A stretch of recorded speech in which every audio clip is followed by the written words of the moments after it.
commentary, I got these replays, and this is a very special rival match between 80smullet and Future SC. We have 80smullet starting the upper right-hand corner as the red Terran bottom right-hand corner. We have Future SC as the yellow Protoss. And so, how do I put this? Mullet is a very good friend and rival of Future. They have played each other quite a bit.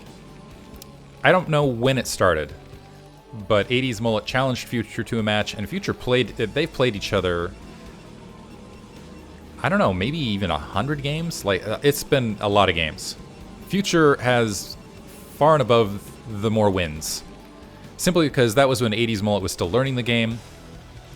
And so basically, Future, I'll put it this way, he kind of bullied him into being good, to a degree. I feel like 80smullet's versus Protoss gameplay has both been shaped and traumatized by Future. But they're good friends, they've learned from each other. Currently, I believe 80smullet is the more in practice player.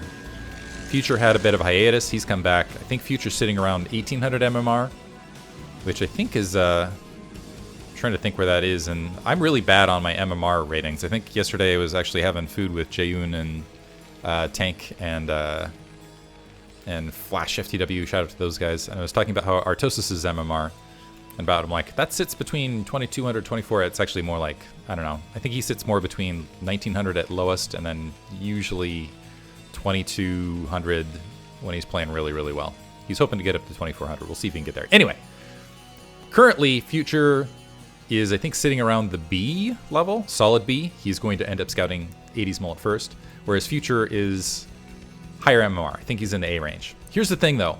Future generally is known for pulling just all sorts of crazy cheese, all sorts of very aggressive early games against his opponents, and really just making life frustrating for them.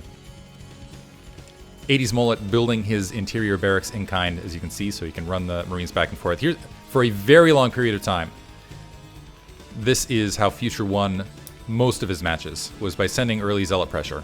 And he is opting to do that immediately. Oftentimes with Proxy Zealot, this time it's just going to be a single Zealot warping in. He does have an assimilator warped in, and a cybernetics core working its way.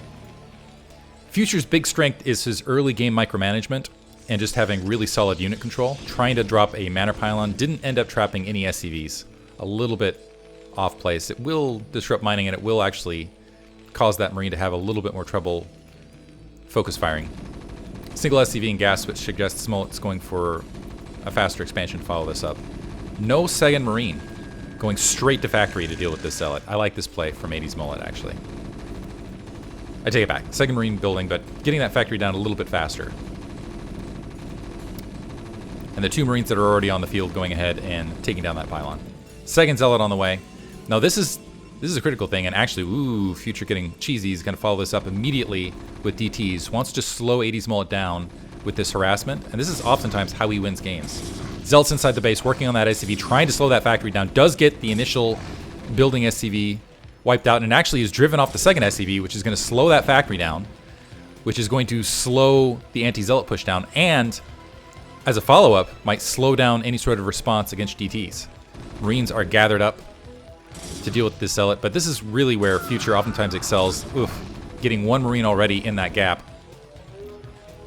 And oftentimes, honestly, I feel like the most fun matchup to watch of Future is PvP because of this exact sort of thing and all the shenanigans he can pull. Vulture's on the way.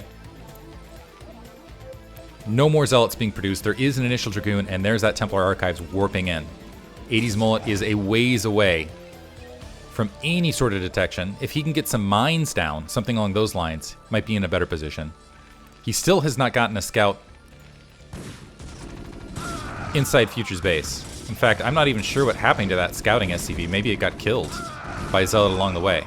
Two Marines down, getting the bonus, and that Dragoon now moving up to engage this. However, there are two Marines and a Vulture to engage. That bunker being placed. There's that machine shop.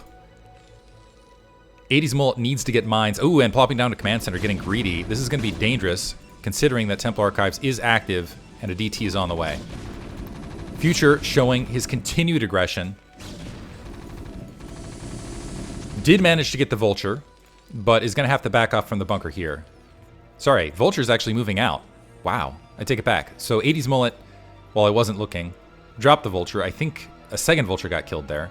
It's able to slip through, but isn't going to see the DT in time. A tank's being produced otherwise. There's the Dark Templar moving his way in, attacking the probe. Now 80smullet sees it. But is he going to have time? He's moving a supply depot and a barracks in the way. The engineering bay is only 1/3 finished. Got a handful of probe kills before that Dragoon was able to clean that up. A bunch of SCVs down on the line. Want to try to create some sort of blockade so that Dark Templar can't sneak through and win the game for Future.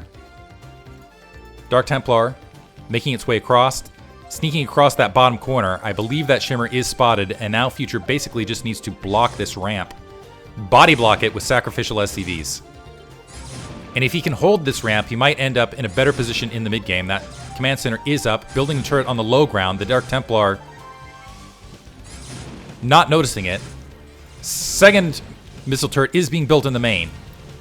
Turret at the natural's been taken down. Turret at the main having trouble getting built. And that's been taken out as well. And there's GG. So early pressure from Future, able to create enough of a gap where the Dark Templar managed to sneak in. Game 1 goes to Future. Hope you guys enjoyed it. We'll go to Game 2 momentarily. Thanks for listening.